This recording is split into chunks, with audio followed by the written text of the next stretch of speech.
And that is why suburban State Representative Nicole LaHaye is renewing a push for her bill to protect state lawmakers. Just last month, an Illinois man was charged with threatening LaHaye and her family through her website. And she's joining us now to talk about this bill and the threats facing lawmakers on both sides of the aisle. Representative, welcome. Thanks for being here. This was clearly something very personal for you. Can you take us through how you dealt with that troubling episode in Homer Glen? Yeah, absolutely. No, this definitely hit home, and my heart goes out to their families.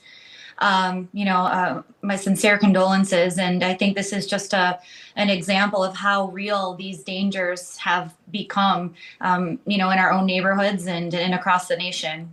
Political affiliations aside, when you see, horrible murders like this, the one that happened in Minnesota, what is your message to everybody else? Again, politics aside, if you can do that.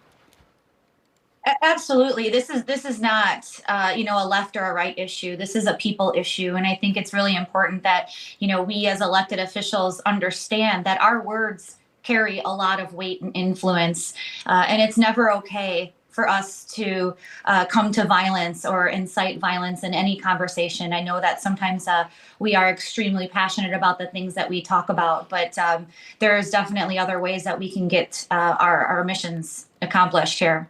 Yeah, the climate, let's be as objective as you can be. It is so hostile right now. So tell us, with that in mind, what your legislation aims to do, this Public Safety and Justice Privacy Act. Sure, thank you. House Bill 1468 is the Public Safety and Justice Privacy Act. It's modeled after the Judicial Privacy Act, which is an attempt to protect the personal information of not just elected officials, but also first responders, prosecutors, public defenders. Those of us that serve, we shouldn't have to choose between keeping our families safe and serving our communities. So this will create a process where we may request government agencies to keep our private information just that, private.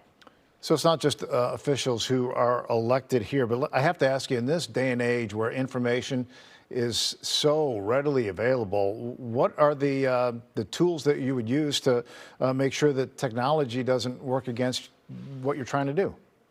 It's out there, right? If someone looks hard enough, it is there. I think this is just an extra layer of basic protection when it comes to, if you Google Representative LaHaye, what comes up? And those are the things that I'm trying to prevent. It also makes it a Class 3 felony if a person posts this information or spreads this information and bodily injury or death occurs as a result. So it's also giving us some tools for protection should it occur.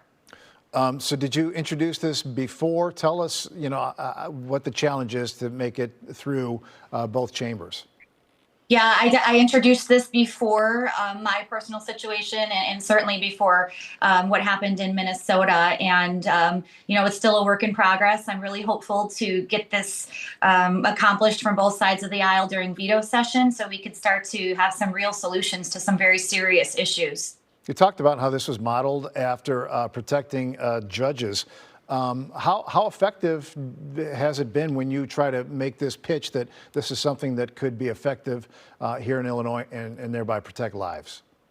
Yeah, I think, it keeps public officials safe. And like I said, it's not a partisan idea, and we're seeing it with judges. And I think, like I said, it gives tools to be able to try people who are coming and doing bad things with our information. And so I think it's an example that has been very successful, and I'd like to see it happen with a little bit more of a broader brush.